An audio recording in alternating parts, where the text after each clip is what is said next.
Bonjour Clara Steber. Bonjour. Merci de nous accueillir ici à la médiathèque de Villars. On est là pour parler d'une exposition concernant vos œuvres. Avant de parler de cette exposition, je voulais qu'on revienne un peu sur votre parcours et qu'on découvre un peu votre cheminement. J'ai noté dans votre dossier de presse que vous êtes une pure stéphanoise. Oui, tout à fait, fière de l'être. Née à Saint-Étienne il y a quelques années et de parents stéphanois. Donc voilà, je suis très attachée à ma ville et à ma région.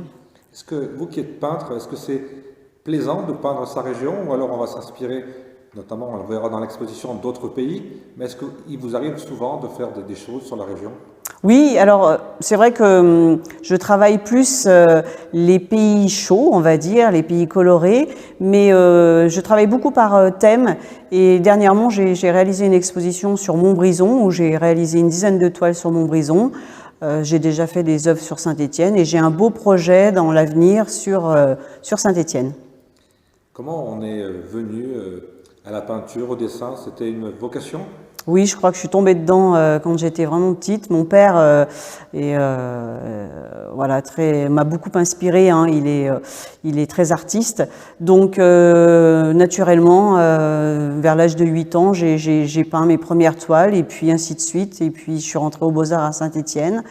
Je suis restée quelques années et puis ensuite, je me suis lancée en tant qu'artiste peintre à la Maison des Artistes. Comment ça se déroule, la scolarité aux Beaux-Arts? On entend beaucoup parler de cette école. On apprend quoi finalement? On apprend à se perfectionner, on apprend des techniques. Comment ça se passe? On apprend des techniques et surtout on dessine. Moi, j'ai passé mon temps à dessiner. Alors, j'ai pas fait la totalité de l'école parce que à un moment donné, j'avais vite trouvé ma voie et mon style. Et c'est vrai que je correspondais plus vraiment à l'identité de l'école. Donc, j'ai préféré en sortir et évoluer toute seule. Voilà, c'est vrai que par contre, j'ai vraiment beaucoup appris, oui. Quand on dit trouver son style, c'est pour quelqu'un comme moi qui est lambda, c'est reproduire un peu toujours les mêmes choses ou alors on part sur plein de choses différentes? C'est très important ça. En fait, un artiste aujourd'hui doit être reconnu, il doit avoir une identité, Une signature. Une signature. Donc, c'est vrai qu'il y a plein d'artistes qui vont s'inspirer d'autres choses. Voilà, il faut que ça soit reconnaissable. Et moi, mon style, c'est de la. Alors, je l'ai baptisé comme ça parce que c'est plutôt un coup de cœur. Moi, je suis fan de Robert Combas et de son style. Et je suis partie un peu dans cet esprit de peinture, mais j'en suis très éloignée aujourd'hui. Et j'ai appelé ça de la nouvelle figuration naïve, un mélange de bande dessinée avec ce côté naïf.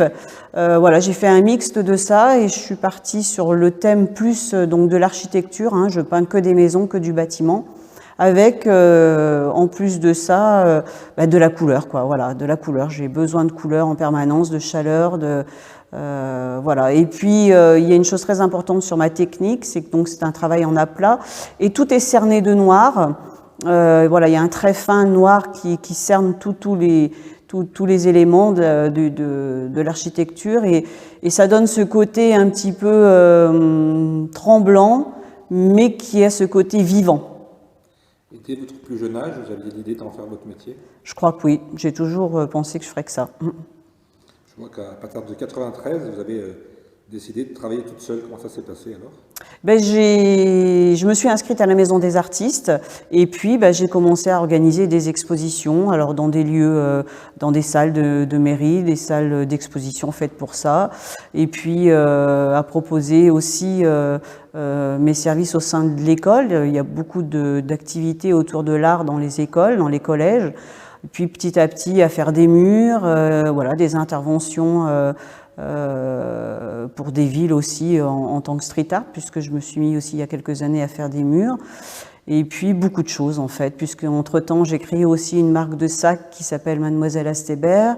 Voilà, je customise des meubles, enfin voilà, tout est possible en fait dans l'art. Et pour revenir sur ces sacs, on peut les trouver où? Alors on peut les trouver sur le site internet, puisque c'est un site de vente qui est www.mademoiselleasteber.fr.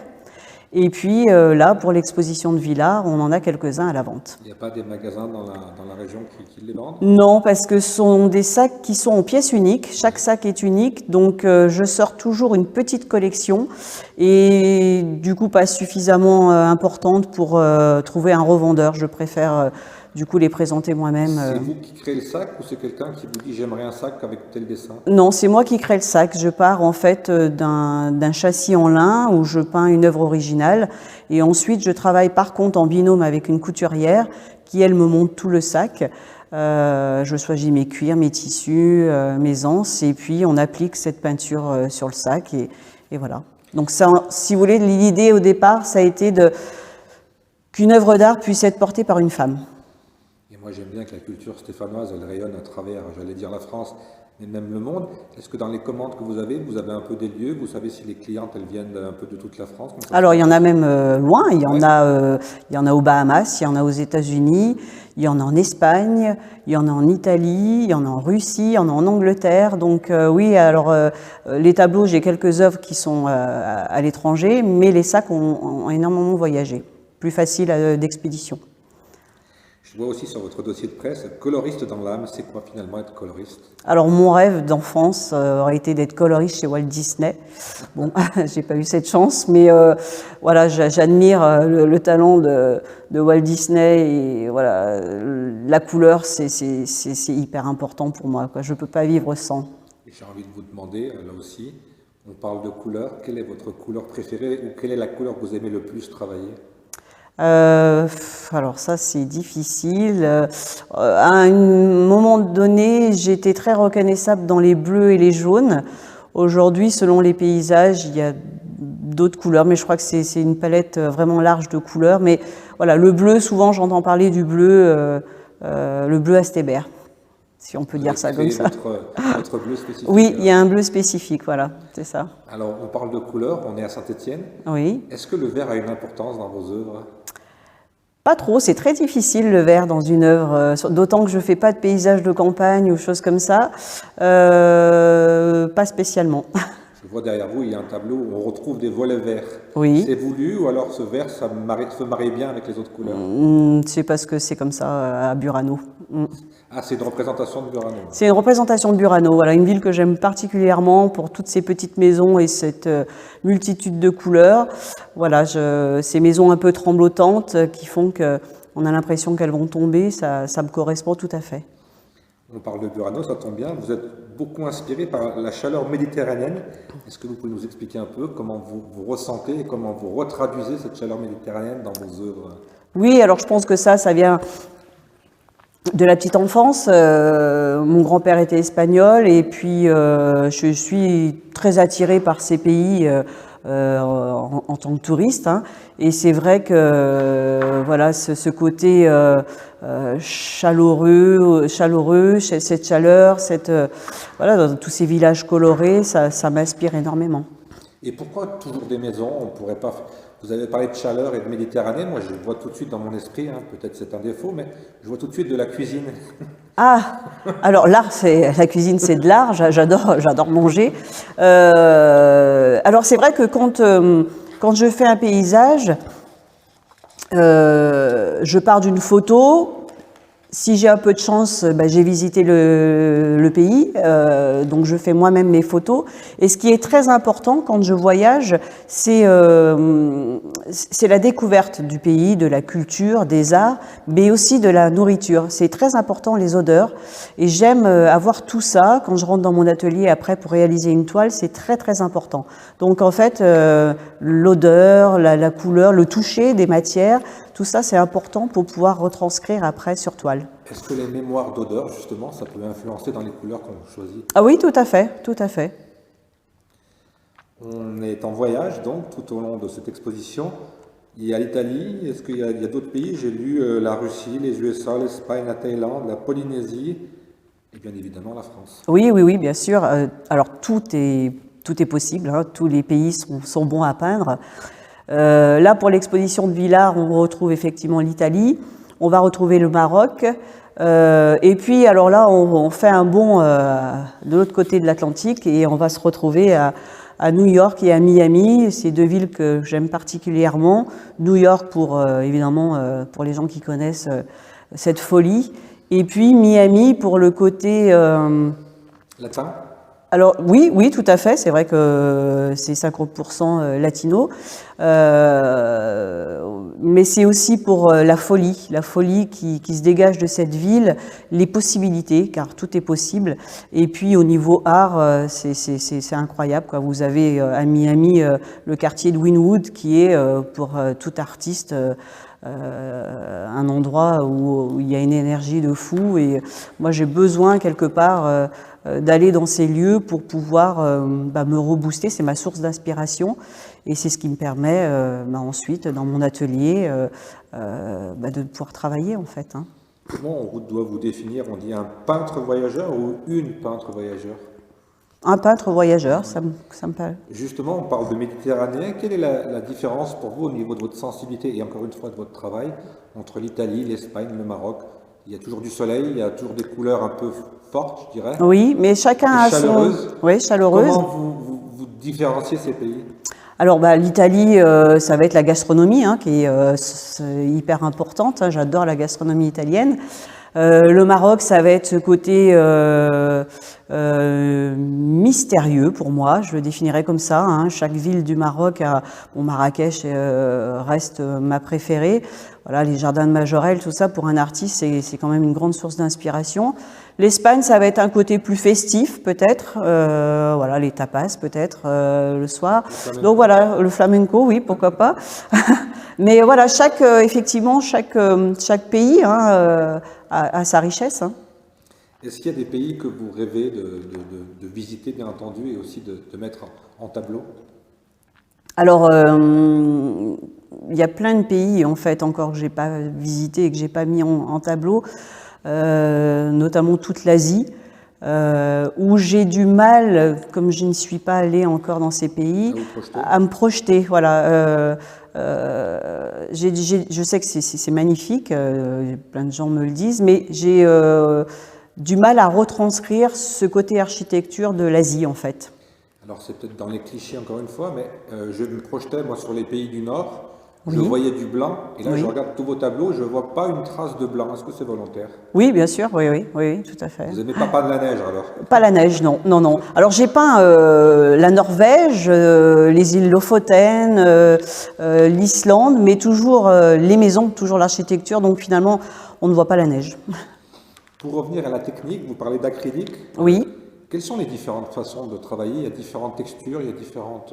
comment ça se passe là aussi au niveau des choix et on décide, comme vous, de travailler de l'acrylique? Alors moi, dès le départ, c'est vrai que j'ai travaillé très en aplat, donc j'utilise une acrylique assez liquide, mais c'est vrai qu'elle peut se travailler aussi selon la texture dans laquelle on l'achète en matière. Mais voilà, moi c'était une volonté de travailler très en aplat. J'ai parfois 2 couches de peinture successives justement pour que le côté aplat soit parfait en fait. Et voilà. Est-ce qu'il vous arrive quand vous faites des tableaux, premièrement d'être totalement satisfaite de ce que vous avez fait, c'est-à-dire ça correspond à ce que vous aviez dans la tête à la base, et est-ce qu'il arrive aussi qu'à la fin finalement de votre travail, vous dites ça ne correspond pas du tout à ce que je voulais, et puis finalement vous le prenez puis vous le mettez à la poubelle? Oui, ça m'arrive. C'est vrai que je sais à un moment donné où ça s'arrête, c'est-à-dire que c'est sans fin. Alors moi en plus je mets ces petits traits noirs, donc je pourrais en mettre énormément, mais à un moment donné je me dis hop, ça y est, c'est bon, c'est terminé, elle est terminée. Et je suis assez satisfaite. Mais oui, il m'arrive parfois d'être peut-être dans un mélange de couleurs qui ne correspond pas, qui ne va pas. Et j'en ai quelques-unes qui sont en attente dans l'atelier d'être reprises. Vous êtes plus dans la création de vos idées, ou alors on vient vous voir en passant un peu des commandes? Alors j'ai quelques commandes, mais non, je reste quand même dans mon idée. On va revenir à cette exposition. Comment ça s'est passé? Quand on est un artiste, qu'on est dans son atelier et qu'on mélange les couleurs, comment on démarche un peu les médiathèques, les municipalités, les centres de loisirs ou de culture pour justement exposer ces œuvres? Alors cette exposition Partir en voyage, elle était prévue avant Covid. Donc tout simplement, voilà, j'aime bien travailler par thème et monter des projets. Une fois que je les ai montés, il faut que je trouve un lieu d'exposition. Donc c'est là où je fais la démarche de recherche. Donc là, je cherchais sur la région stéphanoise et c'est vrai que la ville de Villars a une salle qui est vraiment superbe, hein, il faut le dire. Bien éclairée, bien adaptée pour ce type en tout cas d'exposition. Et donc voilà, donc on prend contact tout simplement avec les mairies hein, principalement. Et puis le montage se fait, effectivement on bloque une date et puis tout le reste c'est la réalisation des œuvres et la mise en scène. Moi j'aime faire des expositions avec des thèmes, avec des mises en scène pour que les gens se sentent un petit peu partir en voyage. Voilà, pendant 2 ans ça a été compliqué. C'est rentré dans votre univers ? C'est rentré dans mon univers, oui. Alors là il y a beaucoup de toiles qui ont été réalisées durant le Covid, enfin quand on était à la maison un peu enfermé. Moi je me suis évadée sans aucun problème. J'ai adoré peindre chez moi et puis j'ai voyagé tous les jours, mais c'est vrai qu'il y avait plein de gens qui n'avaient pas cette chance-là. Et j'ai partagé un peu d'ailleurs sur les réseaux sociaux cette idée de partage. J'ai demandé aux gens de choisir des lieux, des villes, des pays que j'ai réalisés. Et donc là, sur cette exposition à Villars, il y a pas mal d'œuvres qui ont été réalisées pendant le confinement. Et voilà, elle devait être présentée il y a quelques mois déjà, même quelques années. Elle a été décalée 3 fois et là je suis enfin soulagée et contente d'être de pouvoir la présenter. On revient dans le réel et on retrouve le sourire. Oui. C'est du 17 novembre au 1er décembre. Voilà, c'est ça.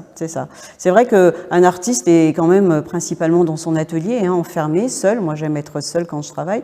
Et on travaille pour bien sûr, c'est pour nous, c'est mon métier, j'aime peindre, mais on est là aussi pour faire voir notre art au public, et ça a été très très dur pendant 2 ans. Oui.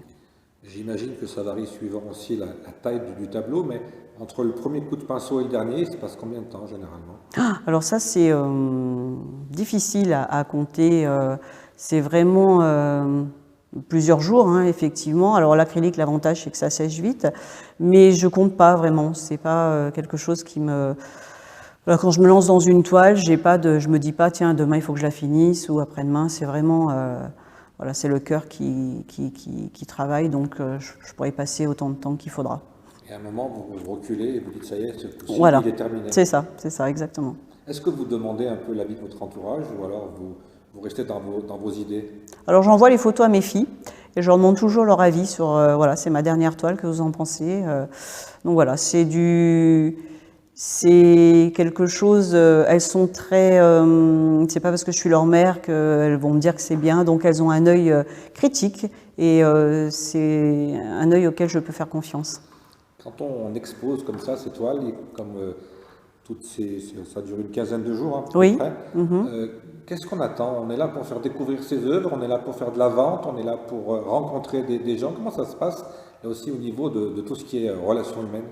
Alors, un peu les trois, hein. Bien sûr qu'on est là pour la vente. Moi, je suis artiste professionnelle, donc je ne vis que de mon art. Donc, effectivement, présenter son travail, c'est très important, comme je le disais. Hein, on travaille dans son atelier, c'est le but de faire voir ce qu'on fait. Et puis, recevoir le public, parce que j'aime quand les gens viennent. Hier, j'ai eu 2 dames qui ont été... C'était gris dehors, c'est vrai que là l'exposition est très colorée, elles ont énormément apprécié, ça leur a donné un petit coup de boost et moi ça me fait plaisir de voir que les gens ressortent de l'exposition avec le sourire. Et puis il n'y a pas que ça, hein. C'est vrai que moi j'aime parler de mon travail, donc les gens peuvent venir prendre le temps de discuter. La semaine prochaine, je reçois des enfants, les écoles de Villars. Donc j'ai aussi beaucoup de plaisir à partager avec les enfants. Ça, c'est quelque chose que je défends depuis de nombreuses années. Parce que malheureusement, la culture à l'école, attention, je ne parle pas des petites écoles où les institutrices sont souvent très motivés, mais c'est vrai qu'après, au lycée, il n'y a plus d'art, il n'y a plus de culture. Donc c'est dommage. Donc moi j'essaye de défendre ça et quand je peux faire participer des enfants ou participer à des choses, je suis la première partante. Est-ce qu'il y a déjà des choses de programmées, d'écrites, d'inscrites dans le futur ? D'autres expositions, d'autres voyages ? J'ai de nombreux projets, mais rien de conclu encore, mais il y aura des belles choses. Dans la région, ailleurs ? Dans la région et ailleurs aussi. Très bien. On a fait un peu le tour, est-ce qu'il y a un mot de la fin ? Un mot de la fin, j'invite les gens à venir voyager, prendre le temps de se reconstruire après ces années difficiles, enfin ces mois difficiles. On n'a quand même pas vécu la guerre non plus. Non plus, bien sûr. Relativiser, hein. Mais attention, c'est vrai que chaque personne a vécu le confinement différemment, hein, avec ses difficultés. Mais voilà, je pense qu'on a besoin d'évasion, on a besoin de couleurs, on a besoin de tout ça, hein. Et puis de se retrouver, hein. Le vernissage est ce soir et voilà, j'ai envie de rencontrer les gens qui ne sont pas venus à mes expos depuis longtemps, des nouveaux, des anciens, des collectionneurs, des pas collectionneurs. Voilà, c'est de se retrouver autour d'un verre, ça c'est le bonheur. Pour conclure, est-ce qu'on peut dire que la vie en couleur est beaucoup plus belle que la vie en noir et blanc? Enfin, moi en tout cas, oui. Pour moi, oui. Claire Asteber, merci beaucoup. Merci à vous. Au plaisir de vous recroiser et de voir vos œuvres. Oui. Et puis, je vous souhaite une belle exposition. Merci beaucoup.